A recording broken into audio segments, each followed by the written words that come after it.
Good afternoon, everybody. This is Michael Harding. And Christina Harding. Here with On the Arts. Thank you for joining us today. We have a lot going on, and that's partially, or really the main reason that we do this show. We want to make sure that everybody knows what's available to them here in Southern Utah. There are too many artistic secrets going on. Yes. We want to make sure that these are not secrets anymore. And actually, we have been participating in and observing a lot of artistic things that have been going on, just to give you an idea. Well, last weekend I went and saw Young Frankenstein at the Electric Theater and heard some beautiful voices, some which have gone to Dixie College.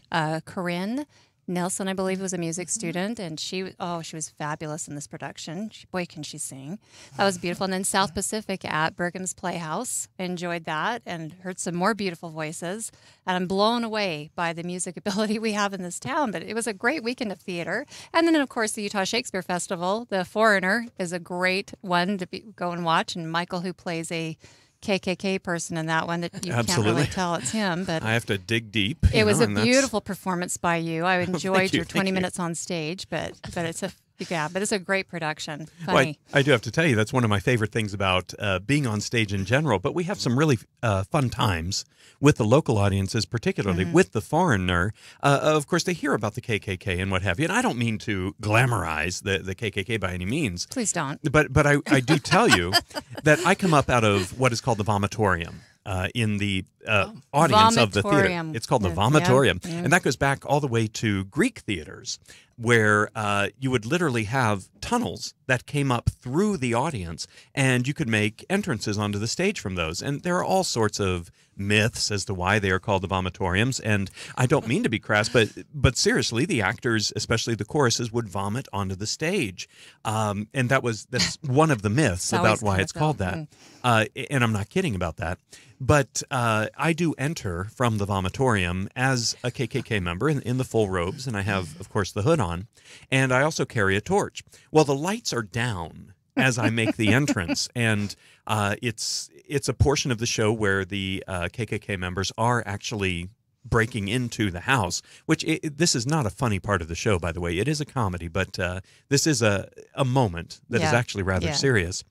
And I walk up the vom, and because I'm right there next to the audience, quite often they're fixated on the stage and they don't see me come up. And then when the lights come up, it is inevitable. There's always a little old lady sitting to my left who has the perfect reaction of, oh my goodness, oh my gosh. And then I think that's what live theater is all about, ladies and gentlemen. I also remember I saw Hamlet at the Shakespeare Festival. This was back in 1997. Oh, my goodness. As I like to say in my orientations, I've been there since the late 1900s.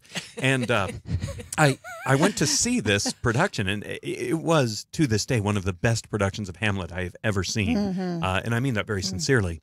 But they used the vomitoriums. At the beginning, of course, there's a lot of paranoia, and you've got the soldiers standing on the battlement, and you have Francisco and Bernardo, and Francisco comes up, and he has a rifle because they did it in kind of a fascist, 20th century fascist feel. It wasn't Nazi Germany, but it certainly did have echoes of that. And so they had rifles, and they had the military coats on. And he came up out of the vom, and he would point his gun around until he saw Bernardo.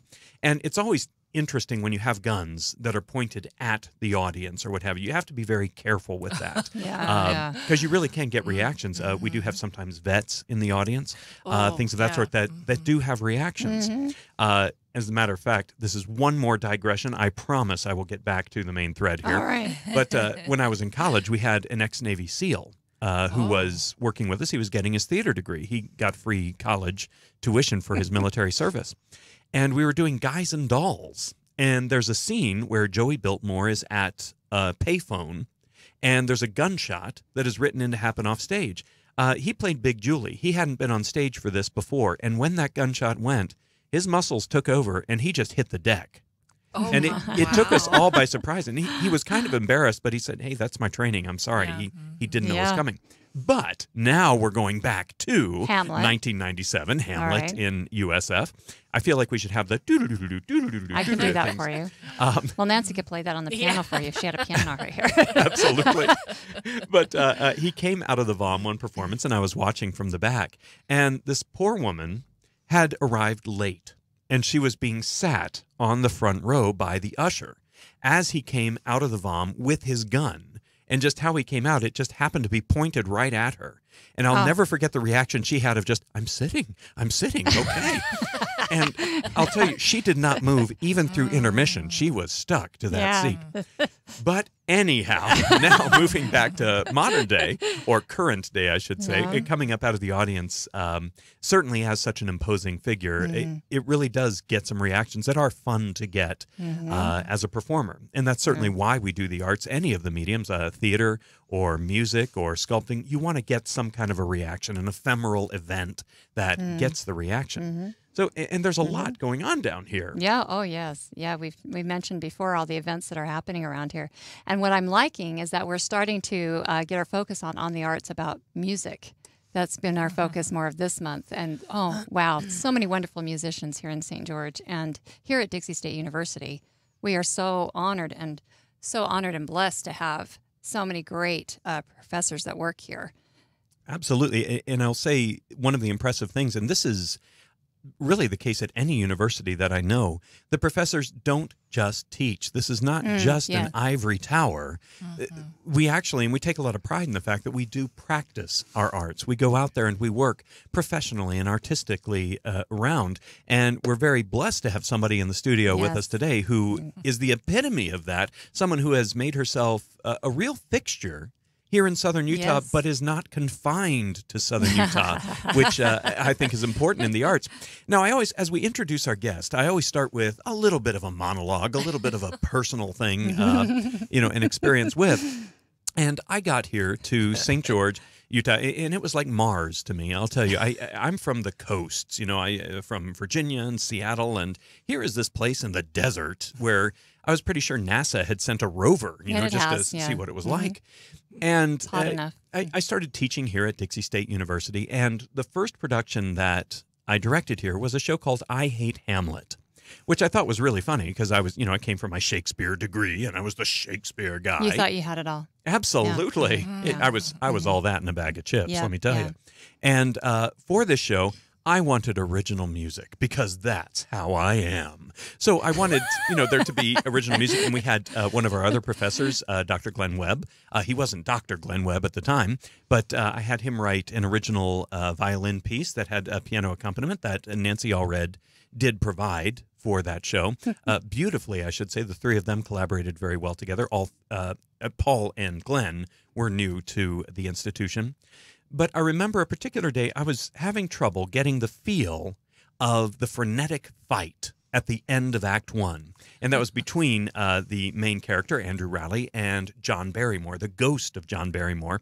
And they had to have this really frenetic sword fight. And I couldn't get the actors to get the feel I needed. So in rehearsal, as they were fighting, I would just have in my head, dun-dun-dun-dun, dun-dun-dun-dun, dun-dun-dun-dun-dun. And I really wanted that feel for it. But the problem was I knew the first, 3 or 4 measures of it, but then it would turn into the Inspector Gadget theme. Where it's, Inspector Gadget, and I felt really uncultured. And I'll tell you, I walked down the hall very frustrated, and I heard from Nancy Allred's piano studio, her in there playing, and I knocked on the door very timidly because I had no idea, who she was. And Nancy's a very, very competent, very confident, knowledgeable artist. And I'll tell you, there's not a single one of us out there that's really competent and confident and knowledgeable, even though, yes, we are. But we all have very, very fragile egos because we're artists. So I was a little nervous to knock on her door, and she was a very, very good pianist. I could tell that just by listening. And she came and answered the door, and I just said, "Hi, we haven't really met at this point, but my name's Michael Harding, and I'm directing, the play I Hate Hamlet." And I said, "I need a piece of music." And she was very, very, lovely and open and just said, "Okay, what do you need?" And I said, "Well, I have no idea what it's called. I don't know who wrote it. It goes like this. Da-da-da-da-dun, da-da-da-da-dun, da-da-da-da-dun, Inspector Gadget, da-da-da-da-da." And I remember singing that for her, and she looked at me perplexed for a second, and then she said, "Well, there's something like this." And she went over and she just started playing on the piano, just from her head, the perfect piece that I wanted to apply to this. And I have to tell you, that was the beginning of, I think, a real personal respect for what you were able to bring. And that was my introduction to Dr. Nancy Allred. Thank you for joining us today. Oh, thank you, Michael. Lots of wonderful memories. Absolutely. And I mean, we've certainly had, we don't work in the same department. She's certainly music department and I'm the theater department. But we've been stymied by students and such. Like we were talking earlier about an event that happened, something called KCACTF, the Kennedy Center Association for College Theater Festival. And, or American, I don't know, KCACTF, it stands for something. And I remember sounds important. So. Absolutely. Yeah. It sounds very dignified. Yes. But we were standing in the hallway, and it was a student, not even one of our students, but a student who was stage managing the event. It's a national event, but we had many, many schools from our region. I think it's on the upside of 40 schools here. And one of the other stage managers was lining up actors outside in the hallway right across from her piano studio. And I remember she came out, and she wasn't being... Nancy, you weren't being obnoxious or anything. You just walked out of the studio. No. And I will never forget, I was standing right there, and the student stage manager just looked at Nancy and went, shh. I can't do that too loud or I'll blow out the microphone here. But it was, Nancy, can you agree? It was rather abrupt. Yeah. And, yes. It was very abrupt. So I have to tell you, Walk out of your studio. It's like, oh my goodness. And I will say, and that was another moment of introduction of respect. I think after that, whenever we have a frustrating moment in the hall and I see Nancy, I just look at her and go, shh, and everything gets nice and light. And we chuckle. Yeah, Yes, we good do. memory. Absolutely. Well, Nancy, I mentioned earlier that you have done quite a bit. And not only here in southern Utah. I mean, we know that you have, with various organizations and such, traveled throughout Europe, the British Isles, China, and the United States, all over. You certainly have been very instrumental, in, no pun intended, in building the piano program here at Dixie State. You've received multiple awards, worked with many, many wonderful names and people. And I see here that you hold advanced degrees from both Brigham Young University up north and also the University of Missouri, Kansas City. Yes. Gotcha. I have to tell you, this is a great resume, and we'll get into a lot of this. I have to ask you, where the heck did you come from? Where did this all start for you? Yes. I grew up in Southern California. I'm the third of 12 children. My mother is a very fine pianist. My dad was an athlete and an educator. So we all studied piano. I guess I'm the one of the family that pursued. So there was a lot of music in our home, and I have a lot of memories. In fact, growing up, one of my favorite memories to tell if someone says, how did you come to music or whatever? But my mother used to, with all of us children, she couldn't play or practice hardly until we were all in bed asleep. But she would go to the piano in the evenings, late evenings, and I would sit there at night, brings tears to my eyes, and listen to her play Rachmaninoff and Chopin and all these wonderful composers, and she loved both of those especially. She would play them after everyone was asleep? Yeah, only I wasn't asleep. You would sneak in and... Well, I would just lay in my bed and listen. As I remember in my college years that, you take literature classes and history classes, and if I came across a piece... there was a distinct emotion that I would have, and I would know that was one that my mom used to play if I didn't actually remember. So it was, she gave me an amazing foundation. 12 children. Wow. Yeah. And where were you in that lineup? Number three. Number three. So you could be an example to 8 others there. Oh, sure. Or actually 9 others. The one wouldn't listen, of course. I can't do math. I'm an actor. But I think that's wonderful that you were influenced when you were supposed to be asleep. I mean, there's actually kind of a romance to that of music and such. I remember my own mother would play the piano. She desperately wanted to be a concert pianist, and it just wasn't in the cards for her, just in how her life turned out and such. But she would always play, I don't even know which one this is, but it was Mozart. I'm going to try and sing a little bit here, and I hope it doesn't turn into Inspector Gadget. But it was dum, pum, pum, pum, da-da-dum. And I remember that is such a special piece for me because I would hear it not only when I was sleeping. But whenever my mom and dad had a fight, she would sit down and she would play that piece. Therapy. And I remember it really does kind of bring Yeah. some calm. How wonderful. Yeah, Mozart Sonata in C major, K545. Thank you very There much. you go. If somebody wants to go Bam. look it up. That's why I like Nancy already. Yeah. But that's was you mentioned that you were awake hearing all the music, but what role does music play amongst your siblings? Everybody had to take piano lessons. So I have a couple of sisters who actually got pretty advanced in their skills. The others kind of was, so-so, if you will. Almost everybody, they were all athletes. In fact, yeah. My dad ran track for the University of Michigan, and so that's in our blood also. That's So great. Yeah. my brothers used to love to tell people, she can shoot a basketball and hit a home run, whatever. Yeah. So, and almost all of them pursued sports and athletics in school. But I did drill team, but You it did was- drill team. I know that's kind of funny. People go, Nancy. yeah? That's exciting. But you had to have good rhythm and Yeah. do the moves, but a lot of, and I studied piano and violin, so, Oh. and then at some point I had to make a choice. So. Well, I think you better be careful there with Dr. Bryant Smith with his marching band technique. He might be Get Nancy out there. trying to get a little No, experience there. it's been a while. That's right. But you studied violin as well? Yeah. So I started formal lessons when I was 5 on the piano. And then when I was 8, my parents got a violin, and I did violin and piano all, from that time. And then when I was 17, it was pretty overwhelming. So Uh-huh. And so you made the choice at To 17 stick with piano. about piano. Gotcha. Well, I'll tell you, this is just a pet peeve of mine. I'm sharing everything about myself today. It's all right. Go ahead. I played the violin for a while as well. Wow. That's how I rebelled. That was how, very raw of a childhood I had. I rebelled by playing the violin. And I'll tell you, something that always used to bother me is all of my teachers in elementary school particularly would say, how great that you're learning to play the fiddle. And I was like, it is not the fiddle. Fiddle. It's the violin. Yeah. yeah. Fiddling is a whole different art, actually. Yeah. Absolutely. Well, we had Michael E. Nibson on Oh, just sure. a little bit ago, and we talked about yodeling and how that's its own little thing. But so you did violin and you did piano. It does say here that you got your DMA from the University of Missouri, so you did move around, and certainly the University of Missouri, Kansas City. What took you out to these areas in the Midwest? When I was at BYU, my professor, Paul Poli,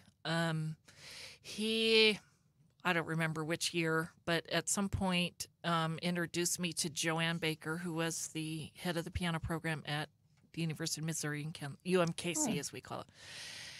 And I met her, I believe, in New York for the first time. I was at the Music Teachers National Conference. And he had been talking to me. He just felt like who she was, not only as a musician but personality and teacher. That's where I needed to go for my doctorate. So we connected, and she found at conferences it's usually at a big hotel, and she found a room, and I played for a half hour. Just on the spot. I mean, I knew she wanted to hear me, and then she sat and talked to me for another half hour, and we just sat and chatted. And I left that interview audition just knowing this is the professor I would like to study with, and we just connected on a pretty deep level, and musically and emotionally, and so then. The following year, I was in graduate school at BYU, and the following year, I flew out to Kansas City and did the formal audition, which was another half hour. Wow. It's pretty intense. Scary, yeah. And Was that prescribed pieces that you had to play? wow, it's been a while. They usually like a cross section. They'll usually say, and at the doctoral level, it's like play a half hour. So I think I played from 3 or 4 different stylistic periods. Usually you do Baroque, classical, romantic, 20th century. Wow. And anyway, you play and play and play and play and play. Oh, yeah. And then, then you get a formal, acceptance letter. And then 6 months later, I moved out there, and I was scared beyond whatever, There Yeah. I was. I grew up in Southern California, but had been in Utah for several years. And, How old were you when you moved out there? I have to think 28. Yeah. I was actually a math major at first. Really? And a music minor, and then 2 years later I switched over. Uh-huh. So I didn't have the confidence in myself at first. Like, I don't know if I can do this. And you did it. Yeah. I think Yeah. a lot of people aren't really aware of the connection and how close mathematics and music Yeah. really are. You go back to the Greeks and how they were working, the half to half to half on the strings and the Sure, harps. yeah. And The harmonics, yeah. I find like people, the musicians that I'm familiar with in my life, a lot of them seem to really love puzzles and numbers and things Oh, of yeah. that sort. And, I don't know how you can play Bach without understanding how things work Oh, together. Bach, yes. Yeah. Uh-huh. Yeah, how it all works. Several years ago, let me backtrack. When I was this BYU student, my professor Paul Poli, he was also the founding director of the Gina Backhour competition. That was in Salt Lake, and one of the judges, Seymour Bernstein, wrote an amazing article about Salt Lake City and his love of that, and he compared the Salt Lake Temple to a Bach fugue, and I haven't read it for a while, but it is an absolutely astounding just comparison of that. And he told me he used to just every morning when he was a judge, it's a 2-week event, just would go sit on Temple Square and look at that amazing structure, the temple, and just, I guess, came up with this amazing comparison to a Bach fugue. So I've always loved that. Oh, yeah. That's wonderful. I'm writing that down Yeah. right now. I'm going to look that up. Well, I have that article somewhere in my files. I'll have to- That's Yeah. very Well, that's fascinating. one of the things that I've always been fascinated with is being an instrumentalist or getting your doctorate in, say, piano studies or brass studies or string studies or, any particular instrument studies. What does that mean? A lot of people think, oh, I'm going to study piano. You just have, a continual, never-ending Dante's third level Yeah. piano lesson for 3 years. Or what does that mean to study piano? In higher education, first of all, in a bachelor's degree, you take 4 years, 8 semesters of private lessons. So it's a one-on-one, an hour every week with your teacher. That's pretty intense. And then you have to practice. I had to practice 4 hours a day from the get-go. Wow. And so you do that. Then you have, your music theory and ear training classes. You have 4 semesters of that. You have music history. Back then it was just 2 semesters. Now they do 3 or 4, most of the programs. You have orchestration, counterpoint, and all that. And then part of what you do is you have to perform. And so the capstone, of course, is the senior recital. But my teacher, and most programs now in performance, all my degrees are in performance, require also a junior or a sophomore or a junior recital, and then the senior recital. And my teacher liked us to do a recital every year. So I didn't do it my freshman year, but then I had 2 recitals, and then my senior recital. Then I stayed on and did a master's, and that took 2 years. And you have, it's been a while. You take music history courses like in the romantic or classical, whatever's being offered. Usually take a theory class or 2 that's on an upper level, and then different piano literature courses, pedagogy, and I forgot to mention pedagogy. I had probably 4 semesters of pedagogy in my undergraduate, and then another 2 or 3 in my graduate. So I wanted to perform at the highest level possible, but I also knew I loved teaching, and so I just couldn't get my hands on enough and took as many different professors as I could. We all have to do conducting, so I had a couple of semesters of that and studied conducting privately. I also took voice lessons because I did a lot of accompanying collaborative work. Played for lots of students. My final semester there, I was a staff accompanist and played for all of the graduate and senior voice recitals at BYU. Wow.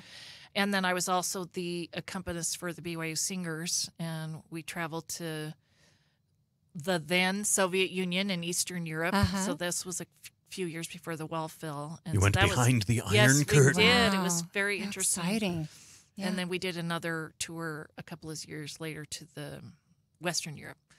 So, and then when I went to Kansas City for my doctorate, I had to choose. That was hard because I had always done a lot of collaborative work, a lot of accompanying.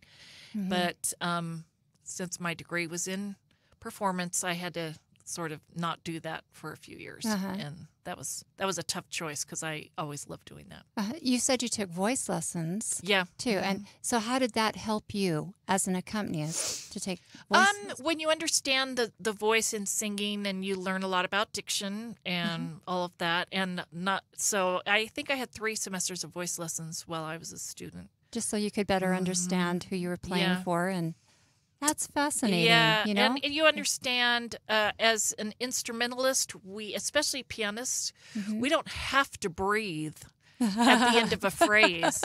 But when you play for singers, you have to learn to breathe And listen and, to them. and Oh, yeah. understand the sculpting of a phrase and all of that. And so that was so crucial. And then Yeah. singing in BYU Singers, which is just, I loved that. And Dr. Ron Staley, who is the director, he is one of my, besides Paul Polay, a mentor that's still a mentor to this day. Just trained me as an accompanist, and I learned as much about interpretation and phrasing and sound and everything from him. So, do you find that when you have new students start, are they prepared enough in high school to see what it's going to take to receive a degree as you have, or do they get an idea of what? Do most of them come in thinking, I'm just going to play the piano and I just want to come in, and then are they, are some of them in shock, or are we finding most are prepared? Sorry, I didn't mean to interrupt. No, go ahead. Some of them are in shock after a few weeks, and we, as in the piano program, and most of the instruments or voice, we have what we call a performance or master class every week.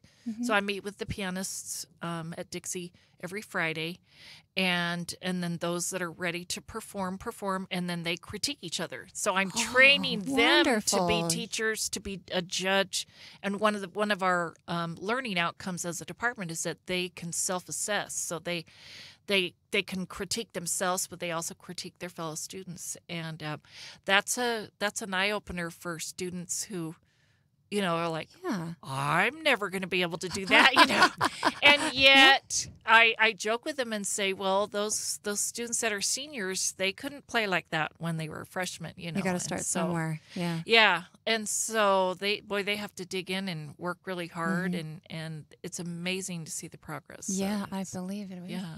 Well, I remember a conversation that I think you and I had not too long ago, actually. It may have been last summer or last semester, I'm not sure.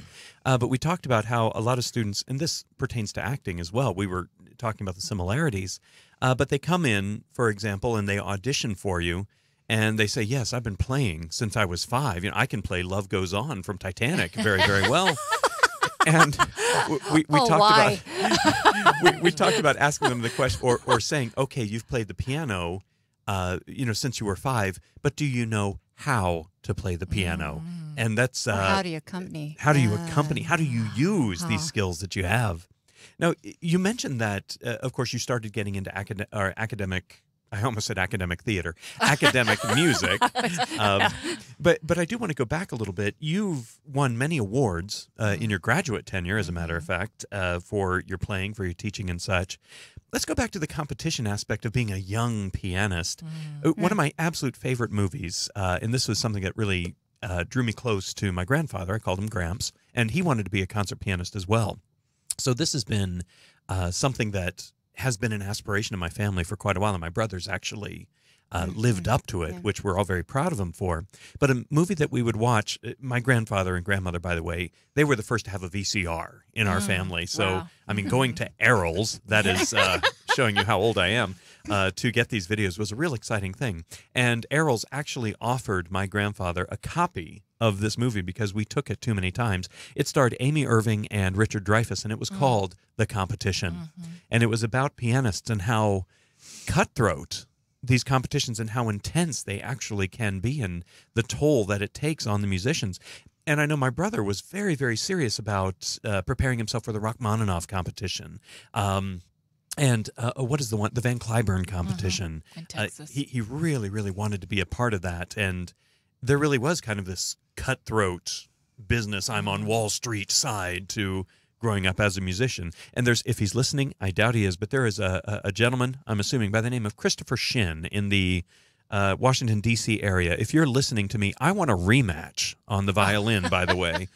We did a competition, and he beat me every single time for about 2 years. That really annoyed me. But let me ask you, did you ever play that circuit, the competition circuit, and have the drive to be the best pianist?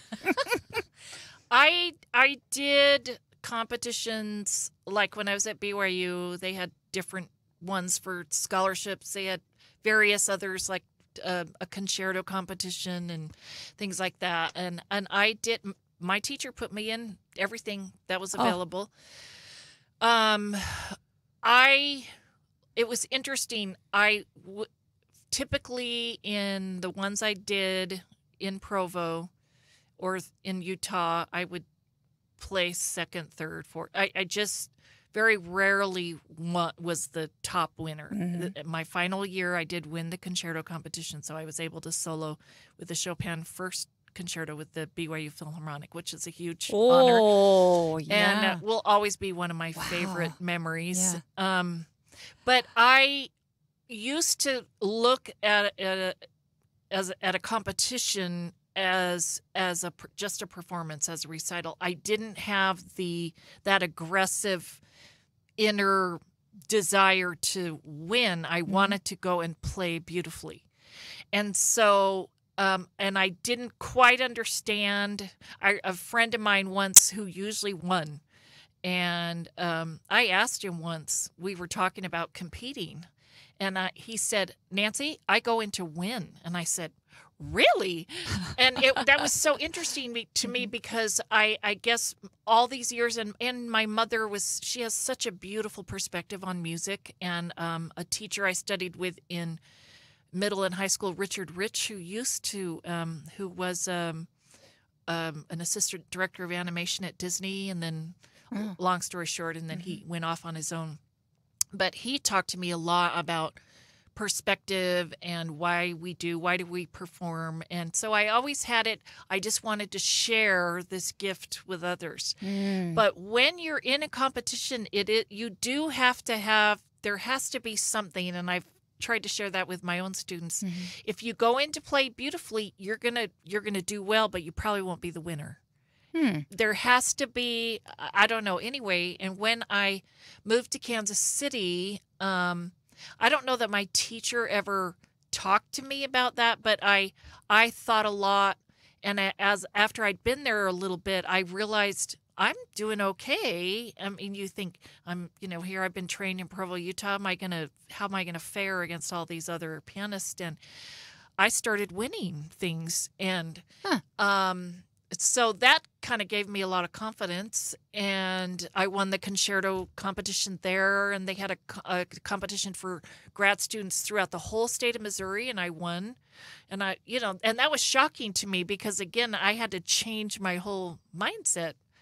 And I had planned to enter the Bach-Hour competition, which is held in Salt Lake, and then I met my husband then.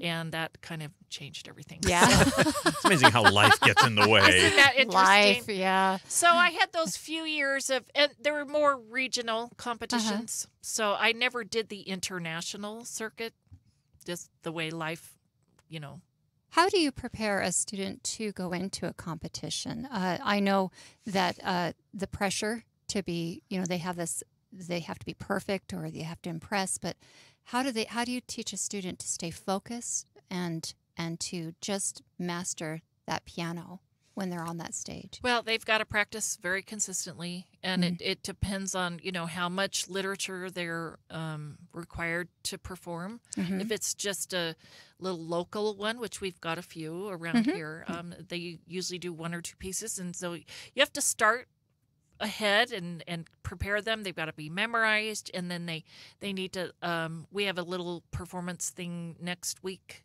Students just play 1 piece for a judge, and so one of the things I've been telling all of them is you need to play for at least 1 person every day, because it's one thing to be memorized, it's one thing to play it at home, play for your teacher. Right. Then you play for a judge, and it just feels so different. Yes. So yeah.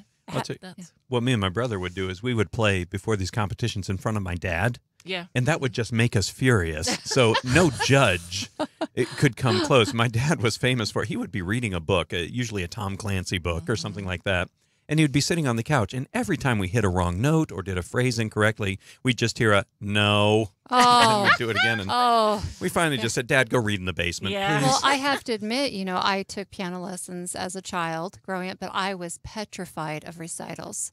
And that was something I could not overcome, and I never went on to pursue that, of course, in college or anything. But I stayed away from the piano because of that fear that I was going to make a mistake. And when I did, I was mortified, up there. And I'd had wonderful piano teachers, they were just lived in my neighborhood. But I never could resolve that stage fright of the piano.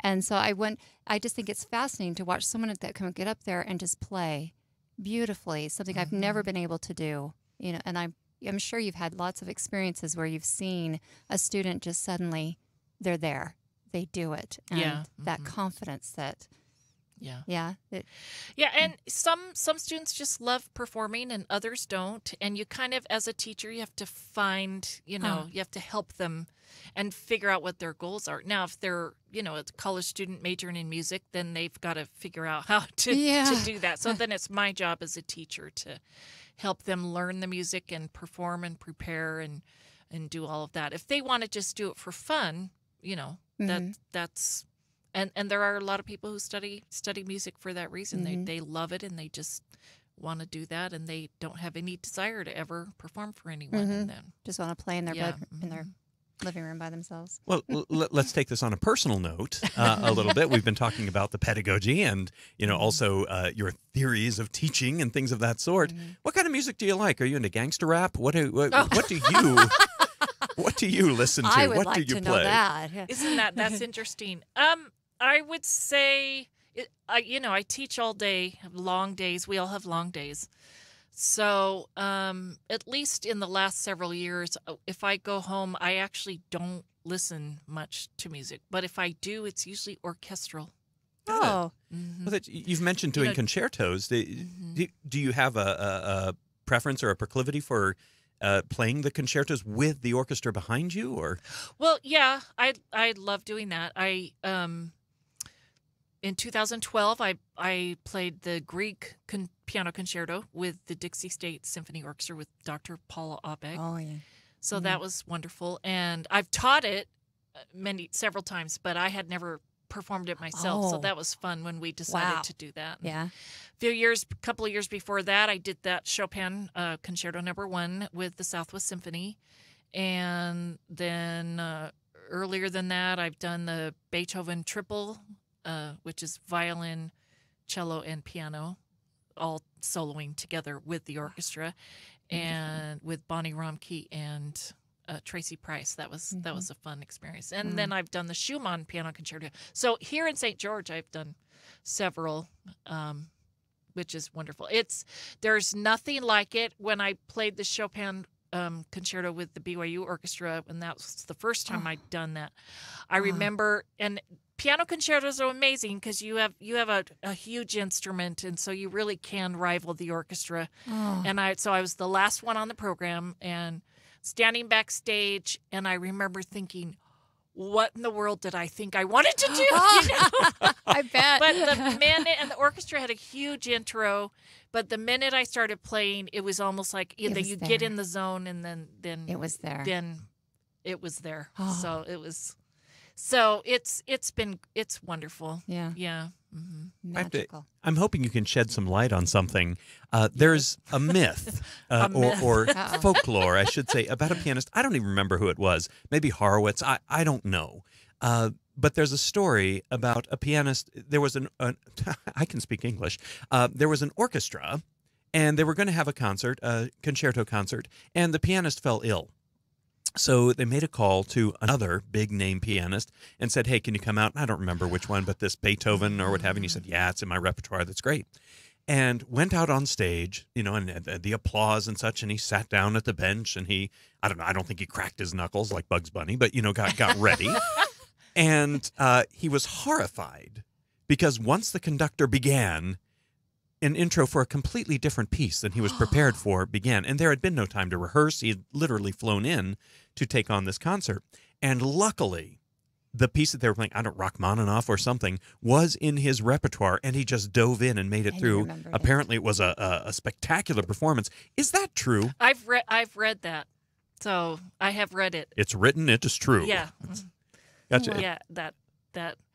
Yeah, I don't know if all of those details are exactly true, but I think he but did I crack have, his knuckles like Bugs. No, I don't know. I have read that, you know. Uh-huh. But my doctoral dissertation was on Gina Buchauer.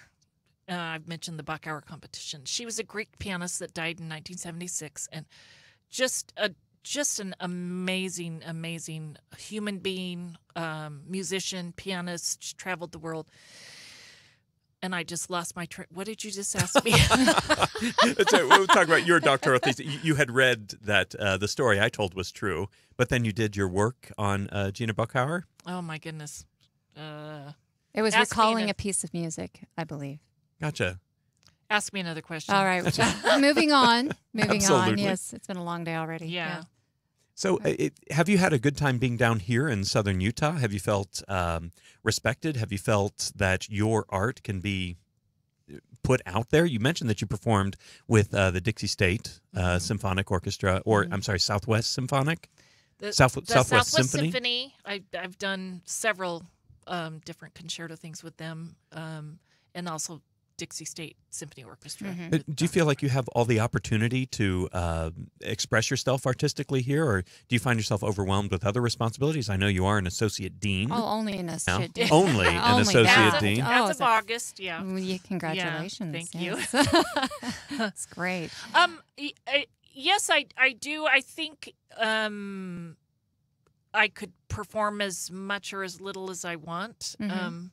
I have had some health issues in the past few years, and so my solo performing, I've done a lot of collaborative work, but my solo performing has been less. That when you walk out on stage by yourself, that's pretty intense. And not that I can't do it, you know. Yeah. I've done little chunks, but my goal is to do another solo recital in the next year or so. Oh, wonderful. Yeah. Fantastic. Yeah. Do you have a particular style of music that you'd like to do? Would you like to do a range, like you mentioned, auditioning for a graduate program or something? Do you have something that you're yearning to do? Just I Uh-oh. She's got the thoughts going, but she's not sure. You heard it here first, Yeah. folks. She's gonna write a new I musical. would like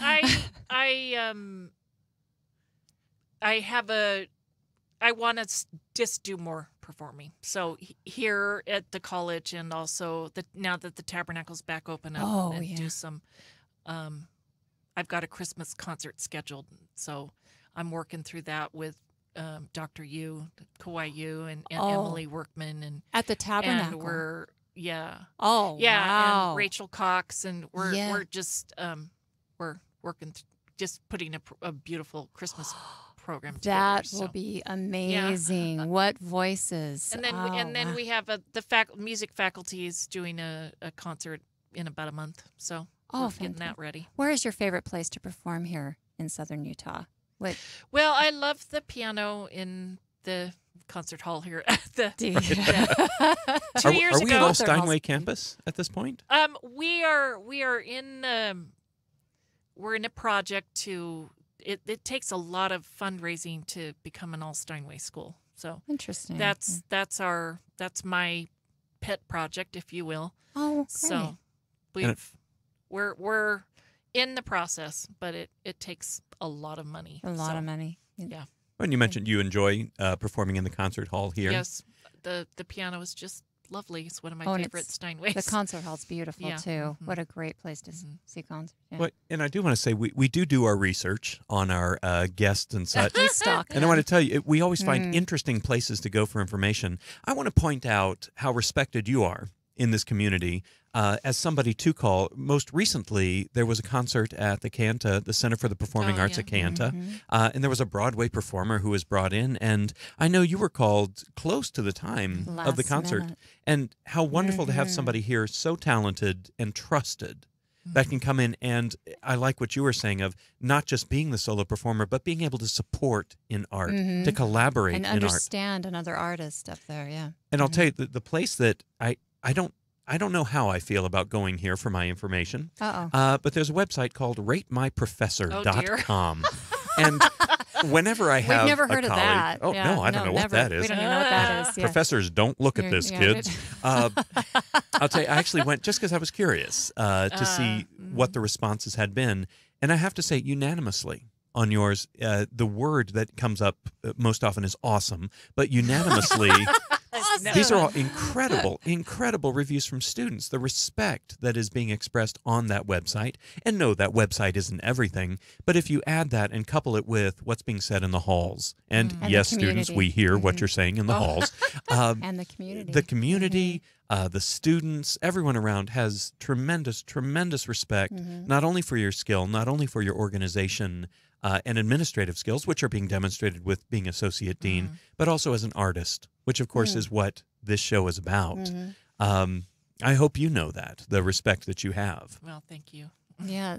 Well, I love St. George, love Dixie State, and it's an honor to be here. So Wow. And how lucky for those coming into Dixie State University to study music, you know, and to know that there's a professor that cares, especially when I send my child off to school, I hope that I can, you know, someone will embrace her talent and what her passion is. And I get that it's not just about making the notes perfect and right. It's about their heart with their performing. And that to me means everything. Yeah. Well, I had a friend growing up who constantly challenged musicians, particularly pianists, and he said, I don't understand what the big deal is. If you know which key to push when, anybody can play the piano. And that's where myself and several of my friends started to make the distinction between someone who can play piano and someone who is a pianist. And I think that's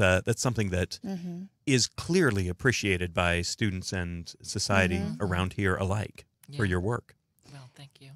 Have you had any experience? Well, I'm sure you have. And would you be willing to share any experiences that you've seen with a student? If a student that you've seen grow here at Dixie College or Dixie State University, sorry, not Dixie College anymore, but someone that you've seen that's just enhanced you more as a teacher, that helped you realize, yes, I am a really good teacher. Or that this is worth it, you know, because I'm sure there are days where you're thinking, oh, my word, is this, I am so exhausted. And has there been a student or someone who's just influenced you that you said, yes, I can continue, and you've seen the growth? I think through the years, I started teaching at Dixie in 2000. Well, actually, let me backtrack. When we first moved here, I think in 93, I taught for a semester or two, but I was having babies at the time. And at some point I was just overwhelmed. It was like, no, I needed to wait. But then I started adjunct in 2000 teaching music 1010. And then at some point started teaching the private piano and then I began building the piano program and worked quite closely with Eric Young, fabulous department chair for me. He just really supported everything I did and helped me. We added pedagogy classes and literature and all of that, and then so began building the program, and then at some point Glenn Webb came on board and then was our department chair, and we all built this program. So through those years, I was teaching piano majors even before we had a degree. And it's kind of scary when you finish your doctorate and all that, and you think, well, I can do this, and then all of a sudden you have a student in your studio, and you think, oh my goodness, their whole life is in my hands. Yes, yeah. I mean, they have to go out and do it. Yeah. But then you hear them perform, and they're doing beautifully, and that's exciting. I think one of the things I had to learn early on was that each student is so unique, and I had, you tend to teach how you were taught, but the more gifted students tend to do things a lot in their own way, and I sometimes had to change what I was doing or thinking as a teacher to accommodate their gifts, and that was an interesting thing to learn. But through the years, you watch students, they'll solo with the Southwest Symphony, or as they do their senior recitals, and you sit back and go, wow, they're really playing beautifully, and how exciting, and that's payday.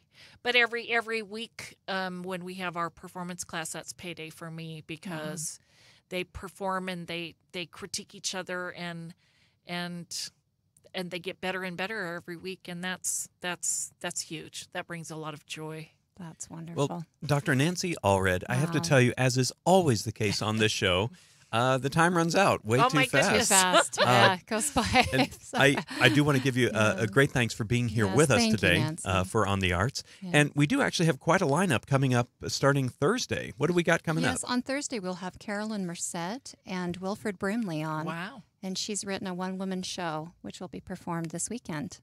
So. Tremendous. And we hope that you'll continue to join us on Tuesdays and Thursdays at 4 p.m. Yeah. And join us as we talk about the opportunities that are around some of the amazing, wonderful artists that we work with, like Nancy, who we work with, and we get the opportunity to see their work. Yeah. And until next time that we can be together here on the station 100.3, which, by the way, you can check out the visual as well by going to Facebook, Radio St. George, or we do stream live on YouTube. It is archived.